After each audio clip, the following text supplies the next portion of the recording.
Hello everyone.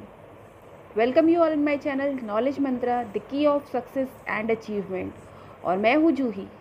Today we will discuss about the topic of inflammation. जी हाँ, आज की इस वीडियो में हम बात करने वाले हैं about the inflammation. It is a very important topic for the nursing students also.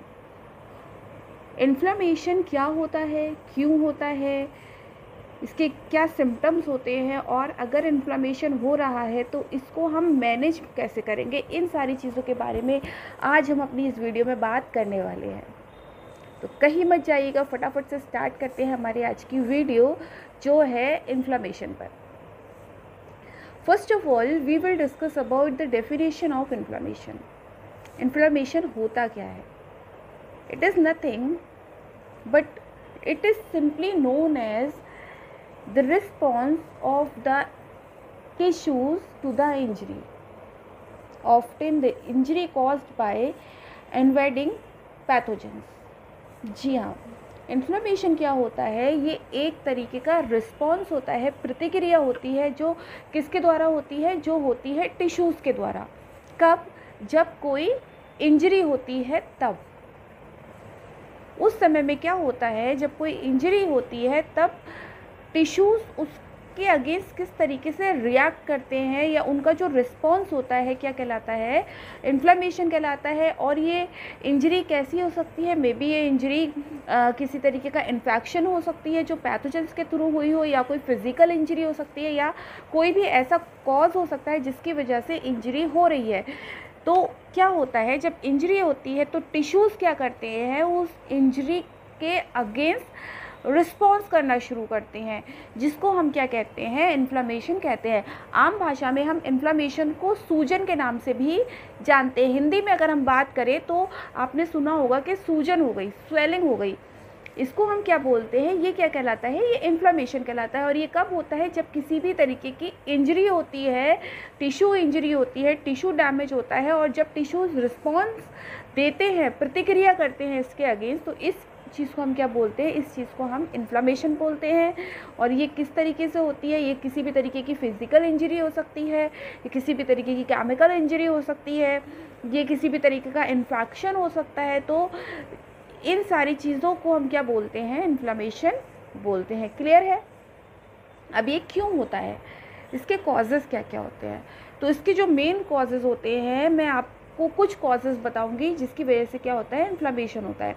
पहली चीज़, हीट और कोल्ड. हीट और कोल्ड भी एक रीज़न होता है जिसकी वजह से क्या होता है? इन्फ्लेमेशन हो सकता है. इसकी वजह से क्या होगा? जो टिश्यूज़ हैं वो रिस्पॉन्स करेंगे, प्रतिक्रिया करेंगे, और क्या होगा?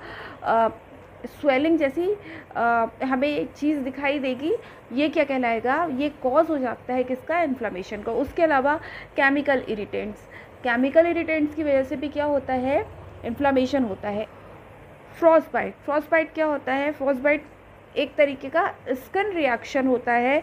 क्या होती है? जब स्किन बहुत ज़्यादा फ्रीज़ हो जाती है, एक्सट्रीमली फ्रीज़ हो जाती है, तो क्या होता है? पर्टिकुलर एरिया में रेडनेस दिखाई देने लगती है. ये एक रीज़न हो सकता है किस चीज़ का? इन्फ्लेमेशन का. इसकी वजह से मसल्स हो गए, या फिर टिश्यूज़ हो गए, नर्व्स हो गए, वेसल्स हो गए, ये क्या हो जाते हैं? बहुत ज़्यादा फ्रीज़ हो जाते हैं ठंड की वजह से, या किसी ठंडी जगह में काम करने की वजह से. ये चीज़ें देखने के लिए मिलती है जिसकी वजह से जो पर्टिकुलर एरिया होता है, लाइक हमारी फिंगर्स हो गए, हमारे हैंड्स हो गए, ये क्या हो जाते हैं? रेडनेस इनमें देखने के लिए मिलती है. तो ये एक रीज़न हो सकता है किस चीज़ का? इन्फ्लेमेशन का. Infection by pathogen. पैथोजेंस का इन्फेक्शन होना भी एक रीज़न होता है इन्फ्लेमेशन का. उसके अलावा हाइपर सेंसिटिविटी रिएक्शन हो रहा है, या फिर फॉरेन बॉडीज़ हमारी बॉडी में एंटर कर रही है, कॉलोनी बना रही है, और इसकी वजह से टिश्यूज़ डैमेज हो रहे हैं, तो रीज़न हो सकता है इन्फ्लेमेशन का. बर्न हो रहा है.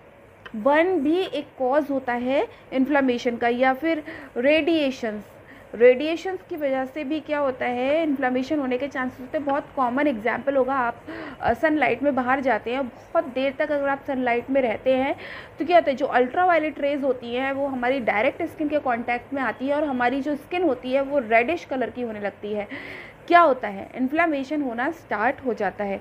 कोई ट्रॉमा हो रहा है, एक्सीडेंटल इंजरी हो रही है, टॉक्सिन्स यानी कि कोई पॉइजनस सब्सटेंस होता है उसकी वजह से भी इन्फ्लामेशन होता है, या फिर फिज़िकल इंजरी हो रही है, या फिर अल्कोहलिज्म जो लोग बहुत ज़्यादा लेते हैं उनको भी इन्फ्लामेशन होने के चांसेस रहते हैं। तो ये सारे कॉज होते हैं इन्फ्लामेशन के। अब हम बात करते हैं एग्जाम्पल्स की। इन्फ्लामेशन के एग्जाम्पल क्या क्या होते हैं। First of all we will discuss about the appendicitis. Appendicitis क्या होता है, आप सभी ने नाम सुना होगा, अपेंडिसाइटिस हो गया। अपेंडिसाइटिस एक्चुअली होता क्या है, it is a simply inflammation of the appendix. Appendix क्या होता है, अपेंडिक्स एक पाउच लाइक स्ट्रक्चर होता है, कहाँ पे, लार्ज इंटेस्टाइन का स्टार्टिंग पार्ट में एक पाउच लाइक स्ट्रक्चर होता है।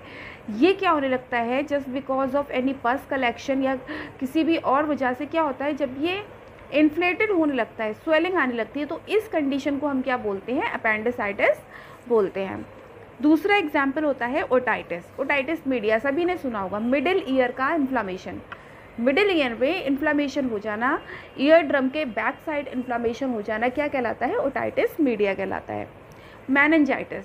अब मेनिंजाइटिस भी आप सभी ने सुना होगा, आमतौर पर हम कहते हैं ब्रेन में स्वेलिंग आ गई, सुना होगा।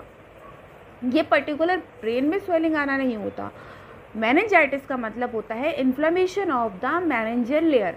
मेनिंजियल लेयर क्या होती है, एक तरीके की मेम्ब्रेन होती है जो हमारे ब्रेन को या हमारे स्पाइनल कॉर्ड को कवर करने का काम करती है। जब इस लेयर में इन्फ्लामेशन हो जाता है, किसी कॉज क्या होता है, कोई भी इन्फेक्शन हो सकता है इसका कॉज होना, तो किसी भी इन्फेक्शन की वजह से या इंजरी की वजह से क्या हो रहा है, जब हमारी मेनिंजियल लेयर में इन्फ्लामेशन आ रहा है, स्वेलिंग आ रही है, तो इस कंडीशन को हम क्या बोलते हैं, फिर मेनिंजाइटिस बोलते हैं। कोलाइटिस। कोलाइटिस भी सभी ने सुना होगा। कोलाइटिस क्या होता है, it is simply inflammation of the colon. Rhinitis.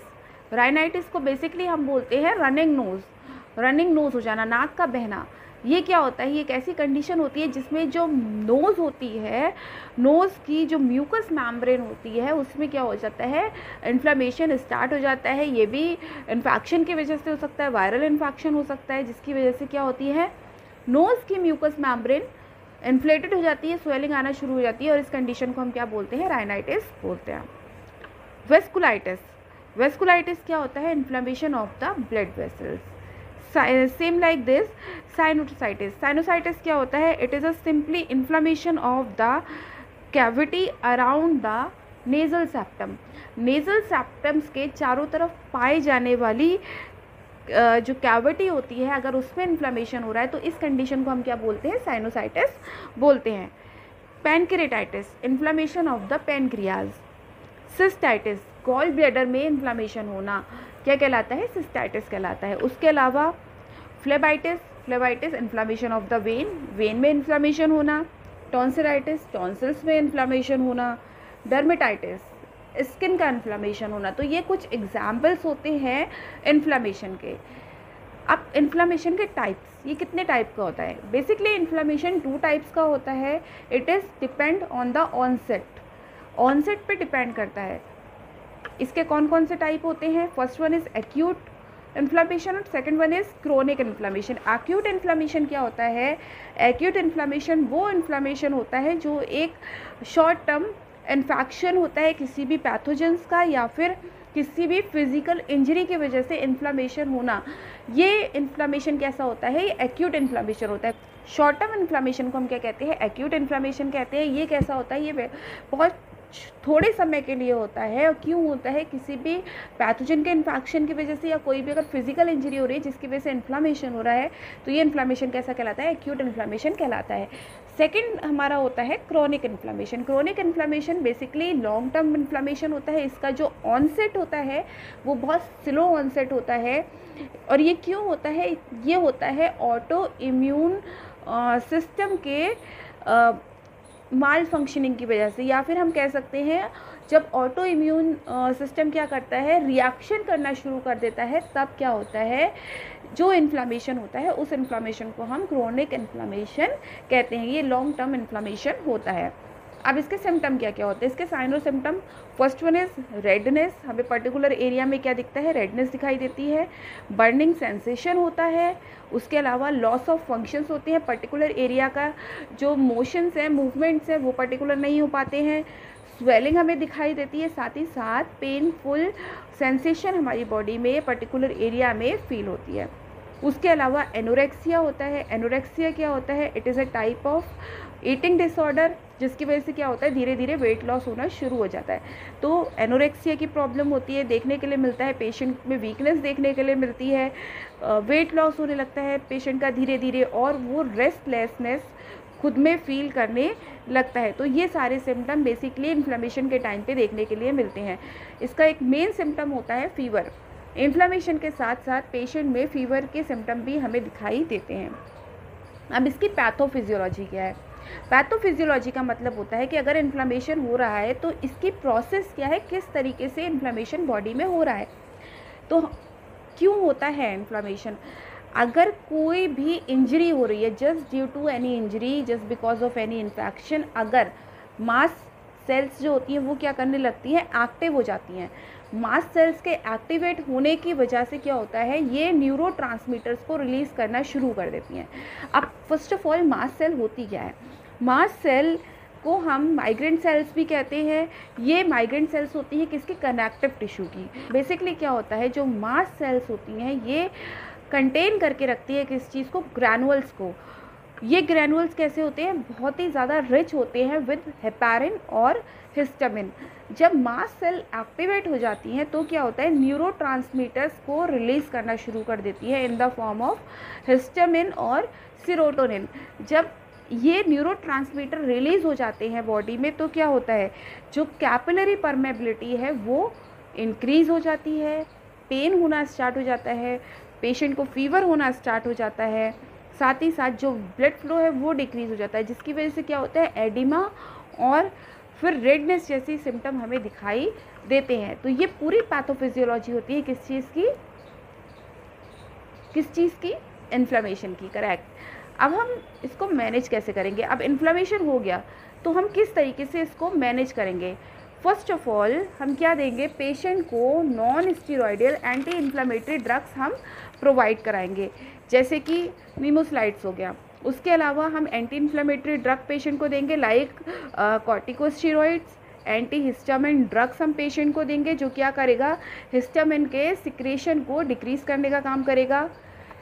Oedema हो रहा है तो उसको रिड्यूस करने के लिए हम पेशेंट को एडवाइस करेंगे कि वो प्रॉपर रेस्ट करे, आइस एप्लीकेशन ले, ठीक है। साथ ही साथ हम उसको एडवाइस करेंगे कि वो प्लेंटी फ्लूइड को अपनी डाइट में शामिल करे। तो ये सारे चीज़ें करके हम क्या कर सकते हैं, इन्फ्लेमेशन को रिड्यूस कर सकते हैं। तो गाइज़ ये था हमारा आज का टॉपिक, इन्फ्लेमेशन। आगे नेक्स्ट टॉपिक में हम बात करेंगे अबाउट द वॉमिटिंग और डायरिया। वॉमिट और डायरिया क्या होते हैं, नोज़िया क्या होता है, इन सारी चीज़ों के बारे में हम बात करेंगे। मेरे साथ इन जो वीडियो मैं आजकल बना रही हूँ इनमें शुरू से बने रहिएगा, क्योंकि ये वीडियोस मैं बना रही हूँ according to the INC syllabus for BSc nursing students और नर्सिंग स्टूडेंट्स। आप किसी भी कोर्स से बिलोंग करते हो, आप मेरी वीडियो अभी से देखना स्टार्ट करिए, मुझे फॉलो करिए, यूट्यूब पे मेरे पेज को लाइक करिए, नॉलेज मंत्रा का पेज है फेसबुक पे उसको लाइक करिए, यूट्यूब पे चैनल है knowledge Mantra the key of success and achievement, उसको सब्सक्राइब करिए। आपको कंटिन्यूस ऐसी बहुत सारी वीडियो मिलेंगी जो INC सिलेबस के अकॉर्डिंग हैं और मैं उनको यहाँ पर अपलोड भी करूँगी। ये आपके लिए बहुत हेल्पफुल हो सकती है फॉर द फ्यूचर, एंड आपका जो रिवीजन होता है उसके लिए भी बहुत ज़्यादा हेल्पफुल हो सकती हैं। इनको अपने दोस्तों में शेयर करिए, अपने फ्रेंड्स में शेयर करिए, आपके जो नोन हैं वहाँ पे शेयर करिए, ताकि इसका जो मतलब इससे लोगों को हेल्प मिल सके और उनको अपॉर्चुनिटी मिल सके अच्छे से अच्छी चीज़ों को सीखने की। तो गाइज़ अगर अभी तक आपने मेरे चैनल को सब्सक्राइब नहीं किया है तो फटाफट से नीचे रेड कलर के आइकन को प्रेस कर दीजिए और बराबर में आ रहे एक बेल आइकन को ज़रूर प्रेस करिएगा, ताकि आपको मेरी न्यूली अपलोडेड वीडियोस जल्दी से मिल सके। नेक्स्ट वीडियो में मैं आपसे बहुत जल्द से मिलूँगी, तब तक के लिए बाय बाय।